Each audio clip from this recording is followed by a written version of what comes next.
What's up, guys? It's Tickle from SGN here to do something I haven't done in a very long time, which is do a regular video for you guys, going back old school, doing it the way I used to do. So hopefully you guys are happy to see this type of video coming back, and I do intend on doing these a lot more often. And as you can see, it is hot as fuck in Italy right now. I'm sweating my balls off doing this, but I want to do this thing for you guys. Anyway, so Wan-Bissaka is officially a United player, and this is really, really good news. And I know there's a lot of naysayers out there that are saying he's not worth the 50 million pound price tag, but I'm here to tell you why I think he's going to be absolutely worth it, not just now, but moving forward in the future. Now, of course, the first thing that comes to mind is the fact that he's very, very young and he's coming from Crystal Palace. So the naysayers are saying he of course he had great stats, but he did with a team like Crystal Palace, who of course don't do a whole lot offensively.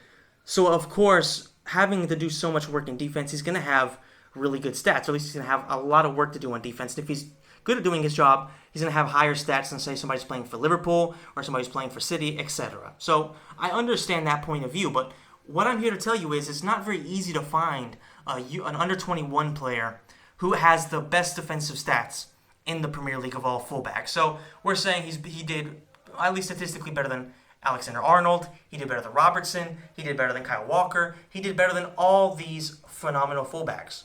So you have to give him credit where credit is due. And realistically, if you're looking at fullbacks that are on the market that are available, I guess you could say that are at least approachable, you look at Cancelo maybe being an option, which I honestly don't believe he's going to be leaving. I don't think he's going to go away from Juventus, but they are saying that he might be going to City. So he's an option. And of course, there's Wan-Bissaka, but there's really nobody else.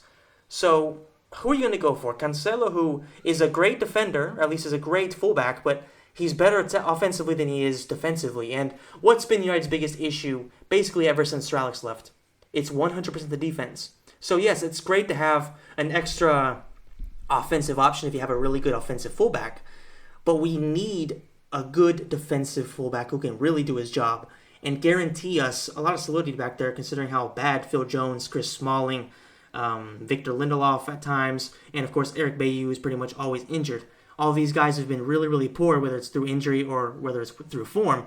So we need somebody at fullback who can actually guarantee that he's going to do a very good job in his respective job. So I do believe that Wan-Bissaka is a phenomenal player for our needs.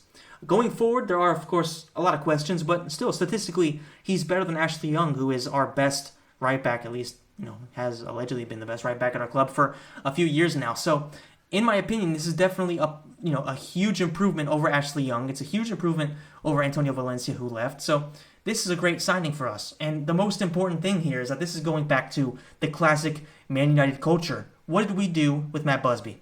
We signed young players, brought them up to the youth team, and built the team around these young British players. What did we do under Sir Alex Ferguson? The same exact thing. We built up through our youth system, brought in some experienced talent around them to really mesh youth with experience, great players with young, hungry players, and built great teams. If we can do it under Solskjaer, who, of course, being a student of Sir Alex Ferguson, then there is a chance of this club getting back to where we should be. There is a chance. I have faith in Ollie. It's going to be very, very tough, but he's making the right moves, in my opinion. Signing Daniel James, who, according to Ryan Giggs, is a very, very talented left winger. That's a great thing to do because, of course, he might not be a 50-game-a-season player right now, but he might be in the next few years. Wan-Bissaka is guaranteed to be by far our best fullback coming into the season, and he's young enough to where if he does fail, there is still plenty of room for resale value. You know what I'm saying? Like, you can easily sell him for 50 to 60 million in a couple years. So he's going to have that resale value. Like, people were talking about how this is crazy, but let's look at what City spent on Kyle Walker. He was 27, 28 when City bought him, and they spent around 50 million for him. So there was no real resale value for Kyle Walker. And of course, he was a great defender. He was one of the best fullbacks in the league, if not the very best. So you pretty much put him in the same exact situation as Wan-Bissaka, and we spend the same amount of money for him a few years later where the market has gone even higher. I think this is a phenomenal move from United and did a very, very good job of getting this done early. So this gives United plenty of time to go in and go after maybe a center back, go after the other players that we need, like a right winger, a center mid. Go and really build the team that Ollie wants to build. That's huge to have this transfer already done in June, and of course, hopefully things will continue to move on in the way they are. If they do, there's definitely still hope for this team to, in the next few years, become the team that we can expect United to have. So that's kind of all I have to say in this video. I'm going to go a lot more in depth in an upcoming video, in the upcoming podcast, actually, because I'm going to be doing these as kind of like a build up, or kind of like to get my point across for some of you guys who want to see something shorter. But of course, in my podcast, I will be going into a lot more detail on some of these topics that I'll be covering, alongside a bunch of other topics that I'll probably be covering mostly in podcasts. So hopefully you guys enjoyed it. I am back to doing regular videos, so I'm definitely happy to be back. If you enjoyed it, please smash the like button and let me know in the comment section down below what you think about the signing of Aaron Wan-Bissaka. Is it good? Is it bad? Is it hit? Is it a miss? Let me know all your thoughts in the comment section down below, guys, and I'll see you in the next video.